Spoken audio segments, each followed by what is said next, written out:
Welcome everyone on my YouTube channel English ज्ञान lovers. दोस्तों, आज के इस वीडियो लेक्चर में हम इंग्लिश ग्रामर के एक बहुत ही इम्पॉर्टेंट टॉपिक के बारे में बताने जा रहे हैं। जो टॉपिक है words used as different parts of speech. I mean to से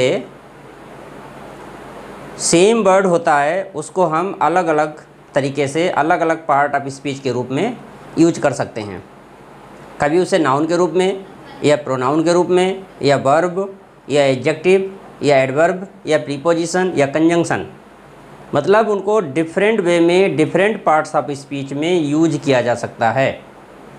वर्ड सेम होता है लेकिन उसकी जो पोजीशन है, उसका जो पार्ट ऑफ स्पीच है उस सेंटेंस में बदल जाता है। वर्ड सेम रहता है। तो चलिए स्टार्ट करते हैं। आज की इस वीडियो में सबसे पहले हमने एक वर्ड लिया है अबव। अबव को हम यहाँ पर इस हिसाब से यूज करेंगे, इस ढंग से यूज करेंगे कि वो नाउन के रूप में भी होगा, एडजेक्टिव के रूप में भी होगा, प्रीपोजिशन के रूप में भी होगा और एडवर्ब के रूप में भी होगा। मतलब 4 प्रकार से हम यहाँ पर अबव को यूज करने जा रहे हैं। वर्ड सेम रहेगा अबव, तो इसको हम सेंटेंस के थ्रू आपको एक्सप्लेन करने जा रहे हैं। बने रहिए हमारे साथ, एंजॉय करते रहिए। तो चलिए स्टार्ट करते हैं। Words used as different parts of speech, मतलब वो वर्ड जिनको हम डिफरेंट पार्ट ऑफ स्पीच में यूज कर सकते हैं। मोस्टली वो वर्ड जिनको हम जैसे कि नाउन में तो यूज कर सकते हैं, प्रोनाउन में भी यूज कर सकते हैं, verb, adjective, adverb, preposition, conjunction के रूप में यूज कर सकते हैं। कुछ वर्ड ऐसे होते हैं, जरूरी नहीं कि सारे word her part of speech में आ जाएं, मगर मोस्टली वर्ब में आ जाते हैं, एडजेक्टिव में भी आ जाते हैं, एडवर्ब में, प्रीपोजिशन, कंजंक्शन, इन रूपों में इनको यूज किया जा सकता है। तो सबसे पहले हम यहाँ पर बात करते हैं नाउन के रूप में। तो अबव एक वर्ड लिया है अबव। इस अबव का मीनिंग होता है ऊपर, मीनिंग होता है इसका ऊपर, या हेवन भी होता है इसका मीनिंग। हेवन आसमान से, स्वर्ग से, आसमान से, ऊपर से। तो इसको जो हमने यहाँ पर सेंटेंस के रूप में यहाँ पर यूज किया है, आपको समझाने के लिए यहाँ पर हमने सेंटेंस का यूज किया है ताकि ये आपको बहुत आसानी से समझ में आ जाए। और ये टीजीटी पीजीटी के एग्जाम में अक्सर ये इस प्रकार के क्वेश्चन पूछे जाते हैं। लास्ट ईयर भी आए थे। एक वर्ड आया था राउंड। राउंड को कई तरीके से पूछ लिया था चैन बोर्ड ने टीजीटी के एग्ज़ाम में। 2021 के एग्ज़ाम में पूछा गया था राउंड को एडजेक्टिव के रूप में, फिर एडवर्ब के रूप में और उसके बाद प्रीपोजिशन के रूप में, कई तरीके से पूछा गया था।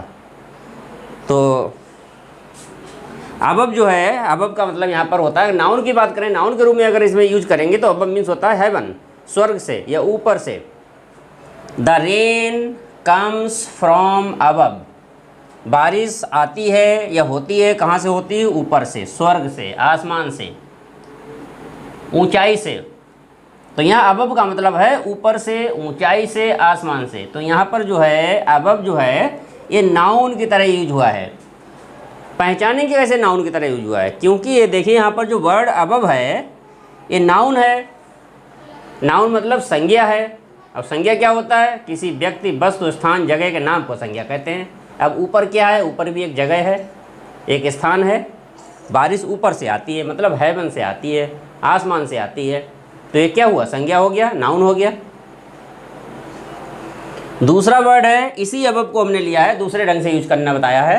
Above, read the above lines. अब यहाँ पर रीड माने पढ़िए, द अबव माने ऊपर की, लाइन्स माने पंक्तियाँ, ऊपर की पंक्तियों को पढ़िए। तो यहाँ पर जो अबव है ये एडजेक्टिव की तरह आया है। ये अबव यहाँ पर है एडजेक्टिव। अब एडजेक्टिव क्यों है? एडजेक्टिव की डेफिनेशन क्या होती है? एडजेक्टिव वो वर्ड होता है जो नाउन को डिफाइन करता है या नाउन को क्वालिफाई करता है या नाउन की विशेषता बताता है। तो यहाँ पर जो अबव है ये एडजेक्टिव है, क्योंकि ये नाउन यहाँ पर है लाइन्स। यहाँ पर जो नाउन्स है ये नाउन, ये लाइन्स लिखा है। ये लाइन्स माने पंक्तियाँ, ये नाउन है लाइन्स। और इस नाउन की विशेषता कौन बता रहा है? ये वर्ड बता रहा है अबव। तो अबव एक विशेषता बताने वाला शब्द है। क्या? देखिए ऊपर की लाइंस, ऊपर की लाइंस को पढ़ो। यहाँ लिखा है रीड द अबव लाइंस, ऊपर की लाइंस को पढ़ो। तो ऊपर की एक शब्द हो गया जो अबव हो गया, एक एडजेक्टिव हो गया, विशेषण की तरह यहाँ यूज किया गया है। ये यहाँ पर विशेषण है, एडजेक्टिव इंग्लिश में भी एडजेक्टिव कहते हैं, क्योंकि ये विशेषता किसकी बता रहा है? लाइंस की। पंक्तियों को पढ़ो। कौन सी पंक्तियाँ? ऊपर वाली पंक्तियों को पढ़ो। थर्ड वर्ड है, वर्ड सेम है, वही अबव है, इसको भी डिफरेंट वे में यूज किया गया है। तो इस थर्ड वाला अबव है, इसको हम बताने जा रहे हैं कि इसको एडवर्ब के रूप में हमने कैसे यूज किया है, इसको एडवर्ब के रूप में। तो read what has been told above. Read means पढ़िए, जो, व्हाट मीन्स जो, हैज़ बीन टोल्ड बताया गया है, अबव मीन्स ऊपर, जो ऊपर बताया गया है उसे पढ़िए। तो यहाँ पर जो अबव है, ये अबव, ये एडवर्ब की तरह यूज हुआ है। दोस्तों समझते रहिए ध्यान से। यहाँ पर जो अबव आया है, इसका जो यूज है, इसकी जो पोजीशन है सेंटेंस में, वो है एडवर्ब के रूप में। मतलब इसको किस रूप में प्लेस किया गया है? यहाँ पर किस रूप में यहाँ पर रखा गया है? यहाँ पर रखा गया है एडवर्ब के रूप में। ये एडवर्ब है। अब कैसे पहचानेंगे ये एडवर्ब है? तो डेफिनेशन तो आप लोगों ने पढ़ी होगी एडवर्ब की, सभी ने। क्या? An adverb is a word which qualifies the verb, adjective, adverb, preposition, conjunction. एक एडवर्ब वह शब्द होता है जो verb, adjective, adverb, preposition, conjunction, ये 5 पार्ट ऑफ स्पीच होते हैं, इनकी विशेषता बताता है, उसे एडवर्ब कहते हैं। तो यहाँ 5 में से एक वर्ड है वर्ब, ये है वर्ब। तो यहाँ पर जो वर्ड अबव है, ये विशेषता बता रहा है टोल्ड की। देखिए रीड माने पढ़िए, जो बताया गया है। क्या बताया गया है? ऊपर बताया गया है। तो ये जो अबव वर्ड है, ये विशेषता किसकी बता रहा है? टोल्ड की। इसकी विशेषता बता रहा है टोल्ड की। तो जो विशेषता बता रहा है वर्ब की, तो यहाँ वर्ब की विशेषता बता रहा है, इसलिए अबव यहाँ पर एडवर्ब के रूप में है। मान लो यहाँ पर वर्ब ना होता, अगर एडजेक्टिव होता, एडजेक्टिव की विशेषता बताता, तब भी एडवर्ब माना जाता है। मान लो यहाँ पर अगर प्रीपोजिशन की विशेषता, एडवर्ब खुद एडवर्ब की विशेषता बताता है, कंजंक्शन की भी विशेषता बताता है, तो इसीलिए यहाँ पर इसको एडवर्ब का जो पोजीशन है यहाँ पर, वो एडवर्ब के रूप में है। अबव की पोजीशन, यहाँ पर जो अबव है वो एडवर्ब की तरह यूज किया गया है, क्योंकि अबव किसकी विशेषता बता रहा है? टोल्ड की विशेषता बता रहा है। तो नेक्स्ट के बारे में बताने जा रहे हैं। फिर अबव वर्ड है, ये सेम वर्ड है अबव।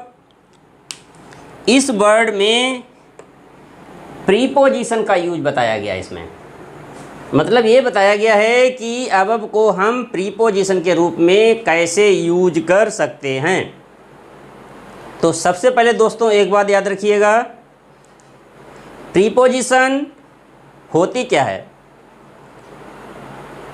प्रीपोजिशन के रूप में इसे कैसे यूज किया जाता है, इसको समझने के लिए हमें प्रीपोजिशन की डेफिनेशन मालूम होनी चाहिए। प्रीपोजिशन क्या होता है? प्रीपोजिशन एक वह वर्ड होता है जो अपने से पहले नाउन और अपने से बाद नाउन या प्रोनाउन, या अपने से पहले नाउन या प्रोनाउन का संबंध बताता है। मतलब वह वर्ड होता है प्रीपोजिशन जो अपने से पहले आने वाले नाउन या प्रोनाउन का संबंध अपने से बाद वाले नाउन या प्रोनाउन से बताता है। जैसे मैं एग्जांपल दे रहा हूँ, the book is on the table. The book is on the table. तो यहाँ पर ऑन प्रीपोजिशन है। ऑन का संबंध किससे है? ऑन से पहले क्या आया? The book. ऑन के बाद में क्या आया है? The table. तो ऑन का संबंध किससे है? द बुक से भी है और द टेबल से भी है। क्यों? टेबल पर बुक है, टेबल पर बुक है, और बुक कहाँ है? बुक टेबल पर है। ठीक है, तो टेबल पर बुक रखी हुई है। बुक कहाँ रखी है? बुक टेबल पर रखी है। और टेबल पर क्या रखा है? तो टेबल पर बुक रखी है।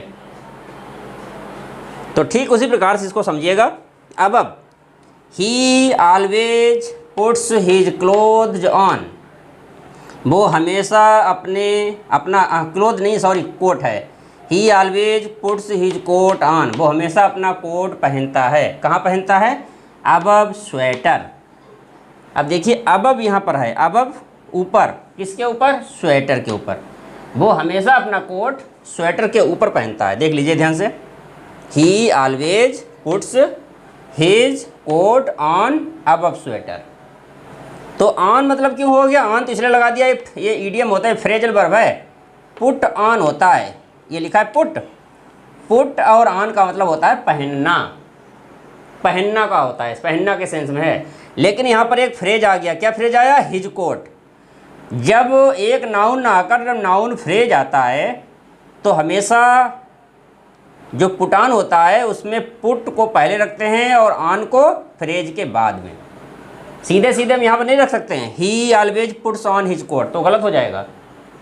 ही ऑलवेज पुट्स, फिर हिज कोट आएगा, बाद में आएगा ऑन। तो ऑन क्या है? पुट ऑन एक फ्रेजल वर्ब होती है, पहनना होता है इसका मतलब। तो पहनता है हमेशा अपना कोट, कहाँ? अबव स्वेटर, स्वेटर के ऊपर। तो यहाँ पर देखिए अबव है, अबव माने ऊपर। तो अबव का प्रयोग यहाँ पर जो है ये प्रीपोजिशन के रूप में हुआ है, ये प्रीपोजिशन। अब प्रीपोजिशन है क्यों? क्योंकि ये देखिए ध्यान से, इस अबव का संबंध किससे है? कोट से भी है और स्वेटर से भी है। क्योंकि कोट पहनता है, कहाँ पहनता है? ऊपर पहनता है। किसके ऊपर पहनता है? स्वेटर के ऊपर पहनता है। तो स्वेटर के ऊपर पहनता है, और क्या स्वेटर के ऊपर पहनता है? कोट पहनता है। तो ये दोनों जो अबव है, ये अबव का संबंध दोनों से है, कोट से भी है, स्वेटर से भी है। तो इसीलिए यहाँ पर इसका यूज जो है प्रीपोजिशन के रूप में हुआ है। ये अबव जो है ये प्रीपोजिशन के रूप में हुआ है। तो मैंने आपको एक सिंगल वर्ड का यूज 5 तरीके से करना यहाँ पर बताया है। एक वर्ड लिया था जो 4 तरीके से बताया है उसको यूज करने के लिए। तो आई थिंक आपने वीडियो को एंजॉय किया होगा और आपके समझ में भी आया होगा। फिर भी आप अपने सुझाव या कोई प्रॉब्लम है या कोई सुझाव है उसके लिए मुझे आप कमेंट कर सकते हैं। आपके कमेंट्स मेरे लिए बहुत ही इम्पोर्टेंट हैं। और अगर आप फर्स्ट टाइम हमारे चैनल पर विजिट कर रहे हैं तो इसको लाइक, शेयर और सब्सक्राइब जरूर करिएगा। बेल आइकन को प्रेस कर लीजिएगा ताकि आने वाला हर नोटिफिकेशन आपको सबसे पहले मिले। Thanks for watching.